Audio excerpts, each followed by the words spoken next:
Alright, welcome back to the channel. Warhammer Man back in the studio with another completed Sisters of Battle commission. If you're new to the channel, make sure you like and subscribe for regular updates.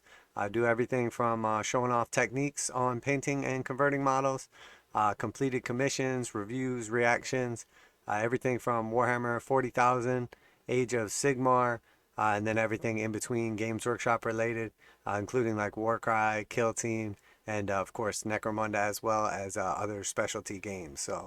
But before we jump into it, we're going to talk about these models specifically. With the new releases of the Sisters of Battle stuff coming out, I expect we're going to see more and more of these, and then with the brand new codex as well, I think Sisters of Battles are really going to start showing up all over the place. It's also really good to be able to get, like, the toughness is low, but to be able to get so much power armor with so many cool special rules and abilities for cheap, basically. Lots of wounds, lots of high damage output, and decent armor saves. I think they're going to be real popular. So for this specific commission, this is an expansion force for a existing army that I did for a client already. Basically, Order of the Bloody Rose, or realistically, whatever. You don't have to pick a specific chapter. You can kind of go with whatever paint job you like, but I picture them as Bloody Rose. So the initial commission was basically like three of the regular Battle Sister squads, a couple of characters, Canoness and Hospitaller, and then well, we have like a heavy weapons team and one exorcist. So for this expansion commission, we did two more of the exorcist and then two immolators as well. So pretty nice army at this point in time. Tons of flexibility, and then obviously a decent amount of vehicles, and then high output of firepower. So, and I'm sure we'll have more coming down the pipeline eventually, but let's talk about these specific models here. So these were done to match the original commission that went out. Basically started off with it's a black primer on these. Here, let's pull up one of these exorcists, kind of take a look up close here. So I start with a black primer on this, and then what I do is I go through with the airbrush, and I airbrush on a dark red. For this specific commission jobby right here, we use which one was it? We use the Khorne Red first, and then Mephiston Red afterwards, and just get like progressively lighter as we go, like less and less airbrush paint on there, focusing on like corners and like raised up like top areas. And then Wild Rider Red finally. And then that leaves like a real bright looking red, closer to like a highlighted like Blood Angel than like this specific right here. So I go back through afterwards, and then I wash everything with nuln oil. All the red completely covered in nuln oil. I try to make sure it's like concentrated in specific areas. I go back through and put a second coat of nuln oil, trying to focus towards like the bottom of the panels, to give like that kind of shaded effect, more of a like direction to it, not just like random puddles of wash. And then afterwards, I will go back through and I do like a Blood Angels or Mephiston Red edge highlight, and then I do like progressively between the Mephiston Red, Wild Rider Red, and then I add just a little bit of like a tan color or a white color, depending what you're going for exactly. But that's how I achieve like the actual red on these, which obviously it works out real nice. Looks very, very crisp on the vehicles, as well as the actual battle sisters themselves. So, and then as far as the gold, this is all retributor armor, just washed with the Reikland fleshade. We have let's see, nuln oil over leadbelcher for the metallics, and then like just do some like progressive highlights on them for like the tan bits. On this model specifically, like the banners and stuff like that, I use a white undercoat, and then I'll go ahead and do a skeleton horde over top of that. And then what's left? Oh, and then for like the kind of like I don't know what you want to call it, kind of like ivory or like the statues, or I guess it's sort of like a flesh tone as well. What I use for that is I use the white, and then I do Guilliman flesh over top that, and I think it gives like kind of like that statuesque like kind of marble look. You'll see that's the same thing I do down inside there for the marble floor. And then for like the roses, I use like the contrast green and contrast red, and then for the actual piano, I just go through with like the contrast black and some white as well. So, and then to get the brightness of like the glow, the headlights are done with the, I believe it's ironed yellow, and then the green glow for the window is done with the tesseract glow. So this is quite a bit of contrast paints, and then added on are like some reds and a couple metallics, and that pretty much nails it. Oh, and then for the flames too, I know a lot of people have trouble with flames and do them incorrectly. They start with like the dark color in the middle, and they get like progressively brighter. If you look at a picture of fire, it's always lighter on the inside and then gets darker as it gets away.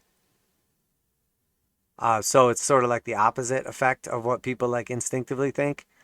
So what you want to do for this is I use white to go through and do like all the part that will be a flame, and then I'll use ironed yellow, and then I'll do like wild rider red, and then I'll do like a blood angels Mephiston red, and then like mixed with like a black basically as it gets further and further away to show like, you know, kind of like the soot or the smoke coming up. So, and then for assembly, I do that. I like assemble them in parts and go through and kind of like put them together as I'm getting further towards completion. But you'll notice that I always leave off the top pieces so that they can be added on. And they do stay like pretty nicely once you put them on there. You don't have any problem with it falling off or anything like that in game terms. And it just makes it so much easier to actually transport the models. If you ever want to go take them anywhere. And then you'll notice, you know, same thing for like the immolators as well. You know, I paint the pilots separately and then put them on. So you can just really get down, get the details. I do not like the stained glass look with a bunch of different colors. I think it looks terrible. So I just do like the actual outside part and then just leave the glass clear. I do make it so you can remove the weapons. So just kind of pull them out, and then you can switch in whatever you want. If you wanted to do a flamer or something instead, you may need to kind of scrape down a little bit of the excess paint around there just to make sure that they slide in and out real easily. And then also obviously you can kind of aim them as well. So that is for our immolator right there. And then once again, you know, you can spin this around here and everything. Sometimes after you're done painting it, it'll get like a little bit too much friction, so you really just got to work it loose and everything. For the candles, we do the red as well, and then for the brightness, do it similar to like how we did like the fire on everything else. Overall, same color scheme and everything. Oh, for the wood, that's the same thing there. I use the skeleton horde on the wood, and that gives us like that kind of like wood effect to it.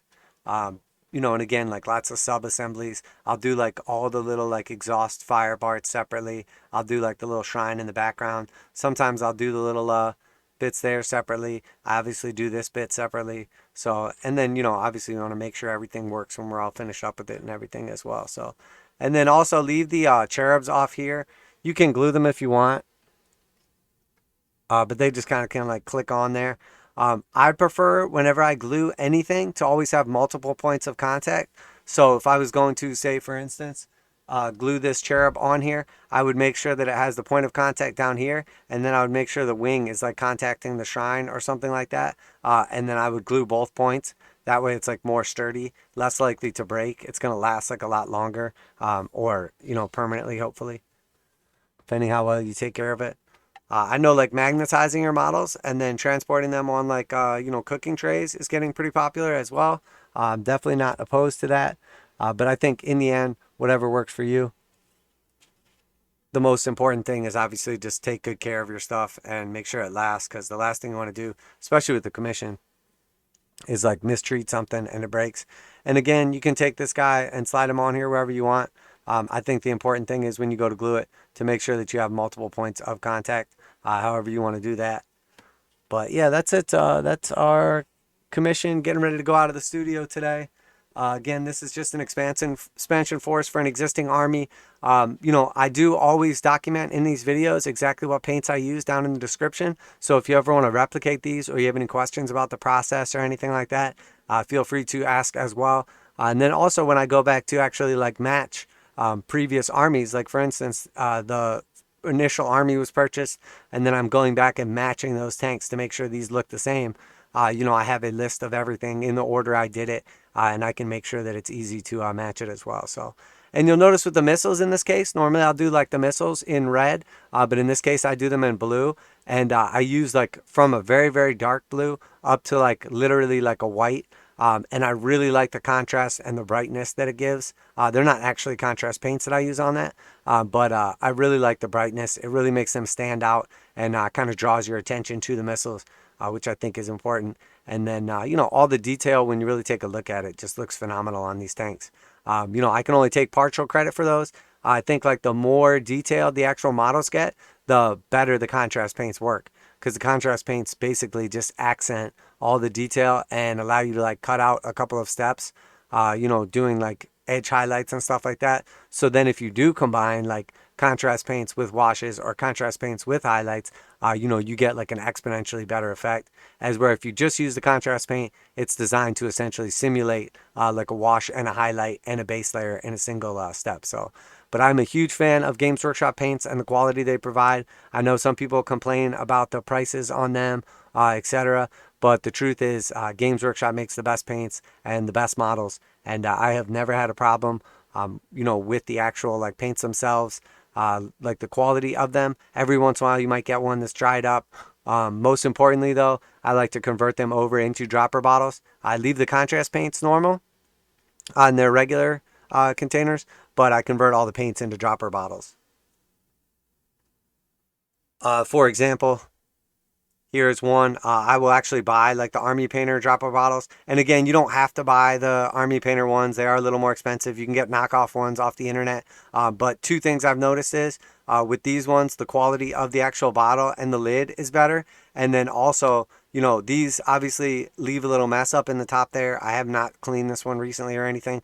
But with the knockoff bottles you get from like China or like Amazon and stuff, there's a huge gap between the tip of the actual paint and the lid. So no matter what, when you go to screw it on, if you screw it on too tight, stuff starts to break. The actual parts that you squish in after you fill them with paint don't stay in as well. So if you try to squeeze out the paint too hard, they can blow out and make a mess. And then also the hole between the inside tip and the top of the bottle is larger, so it makes like a huge mess inside there, which obviously you wouldn't be able to tell the difference because this one's pretty messy. But what I'll do is I'll just convert over the majority of it into one of these, just pour it straight in. And then once I get everything that's like conveniently comes out in a couple seconds, I will dilute it slightly with either like airbrush medium or water, shake it up real well, and then dump that into here. And then I get out like the majority of it and don't waste my time on the last little bit that's stuck in there. As that easily saves you from like the dried up and crusty paints of the normal Citadel bottles. And then also I take the labels off and stick them on here as well. Pretty simple process, pretty cheap overall, and in the end it is definitely beneficial. Whether you're using a wet palette or just a little piece of plastic or whatever, works absolutely phenomenally. And I think you'll find with Games Workshop paints as well, they're naturally thick.